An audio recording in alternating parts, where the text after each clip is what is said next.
Assalomu alaykum dunyodoshlar. Bismillahirrohmanirrohim. Hozir soat 10. 24-noyabr 2025-yil.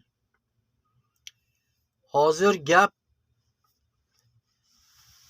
Emomali Rahmon bilan Zelenskiyning o'rtasidagi bo'lgan janjal haqida ketadi. Men qisqagina qilib gapiraman, lekin telefonga yozib oldim. Telefon orqali ko'rsataman nima bo'lganini. Bu ruslar qiyomaga yetkazib gapirib qo'yapti gaplarni ham. O'sha Jenevada bo'layotgan, O'nda bo'layotgan gaplar ikkalasi shunaqangi aytishgan, shunaqangi endi Zelenskiyni o'tkazib qo'ydi-da. Zelenskiy Emomali Rahmonni sen Putinning marionetkasi degandan keyin jahli chiqib ketdi, rassalam qilib ketdi.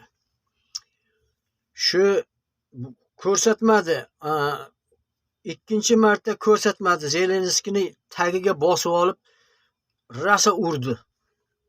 Mana shuni ko'rsatmadi-da ikkinchi martasida. Men ko'ra olmay qoldim. Agar shuni zaps qilganda ajoyib bo'lardi, shuni yozib olganda juda ajoyib bo'lar edi-da. Emomali Rahmon milliy g'ururi kuchli inson, haqiqatdan milliy g'urur. Eng prezidentlarning kattasi, yoshi ulug'i, necha yillardan beri davlatni boshqarib kelayotgan Emomali Rahmon bu Gulmurod Halimov bilan urushgan inson. Gulmurod Halimov u Ommonda ministr bo'lgan, o'ziga ichida o'ziga Emomali Rahmonga qarshi o'zini davlati bilan urush ochgan inson bo'ladi Gulmurod Halimov. Mana shuni undan keyin yengadi-da, Suriyaga haydab yuboradi, ketkizib yuboradi. O'sha Namanganliklarni ham hammasini shular sudrab yurgan inson edi. Ana uni surgun qilib tashlaydi keyin Suriyaga. Suriyada uni finansni boshlig'i, ministri qilib qo'yadi. Dollar bilan ta'minlab turuvchi. Ana ko'ryapsizlarmi? G'arb davlati qanaqa?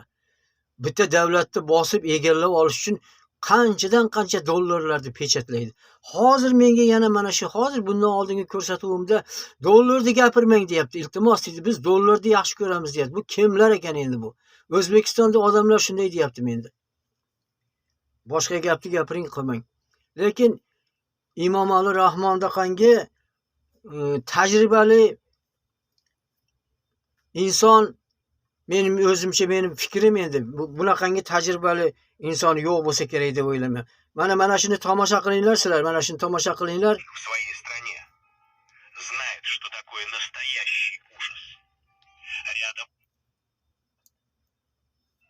кто требовал войны, кто уважал оппонента. Эти кадры удалили со всех официальных источников, но интернет помнит все. 22 ноября 2025 года на европейской встрече по безопасности пересеклись Владимир Зеленский, президент Украины, и Эмомали Рахмон, президент Таджикистана. 73 года у власти, старейший лидер постсоветского пространства. Уважаемый, опытный. Зеленский хотел скандала, хотел внимания, хотел обвинить всех в поддержке России. Рахмон хотел мира, призывал к диалогу, предлагал компромисс. Столкновение было неизбежно. 40 минут противостояния. Зеленский кричал, оскорблял, провоцировал, называл лидеров СНГ марионетками Путина. Требовал осудить Россию. Рахмон отвечал спокойно, мудро, жестко. Когда Зеленский назвал его путинской подстилкой, зал замер.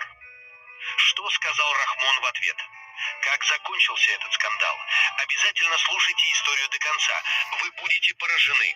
Подписывайтесь на канал и пишите в комментариях, за кого вы, Зеленский или Рахмон. Ваше мнение важно. 22 ноября 2025 года. Женева. Швейцария. Дворец наций.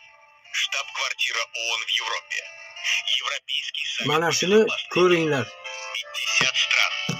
Лидеры, министры, Emomali Rahmon Zelenskiyni Тема – война в Украине. ko'rsatmay qo'ydi urganini. Третий год